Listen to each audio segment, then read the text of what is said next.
عمر ياسين، مصطفى بشير عند اللاعب مصطفى خليل. مصطفى خليل تسديد قوي والهدف، والهدف ياتي من هذا اللاعب مصطفى خليل. دخول هذا اللاعب اعطى المطلوب.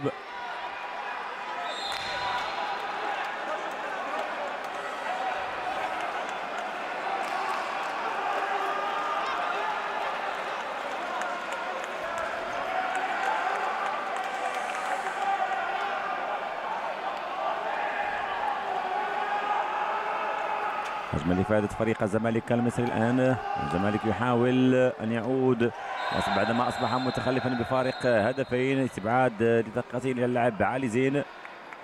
هنا الخطأ، فعل كرة يد على وجه اللاعب محمد سند.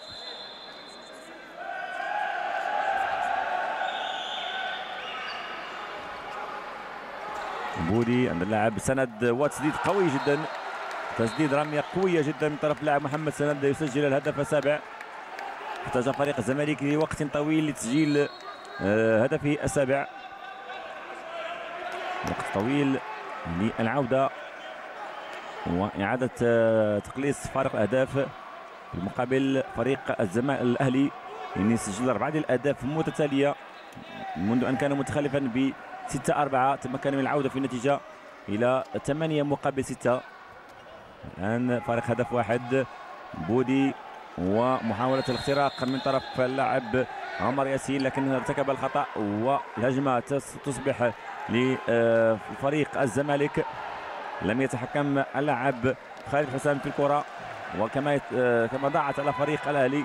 والهجمة وسند كرة في الشباك، ارتباك واضح في أداء الفريقين، لكن في الأخير تستغل من طرف لاعبي فريق الزمالك لتسجيل هدف التعادل.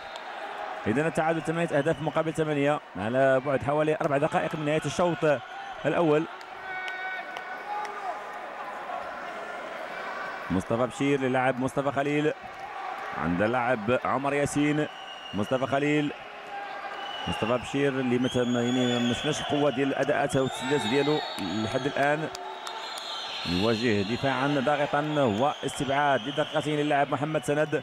محمد سند تلقى الانذار الشفوي قبل لحظات، لكن المرة الثانية وقلما تكون تنبيهات شفوية من طرف هذا الثنائي التحكيمي. لأن محمد سند يغادر. الآن تكافؤ عددي. الفريق الأهلي بدوره ما زال يفتقد خدمات اللاعب علي زين.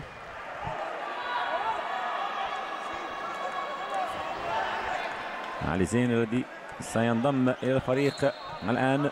إذن تكتمل صفوف فريق الأهلي المصري، وفرصته أيضا قائمة للدفاع عن فارق الهدف الوحيد. دفاع 5-1 برقابة لصيقة على اللاعب أحمد الأحمر، لكنه لاعب يمكن أن يخلق الفارق في أي لحظة.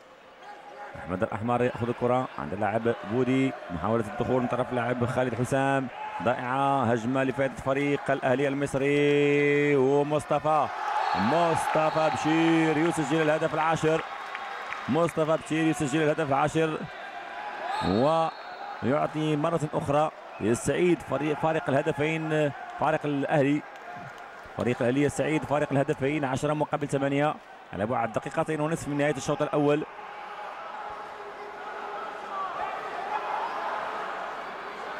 مصطفى عباس مودي إلى اللاعب حسن يسري. مودي صافرة وخطأ.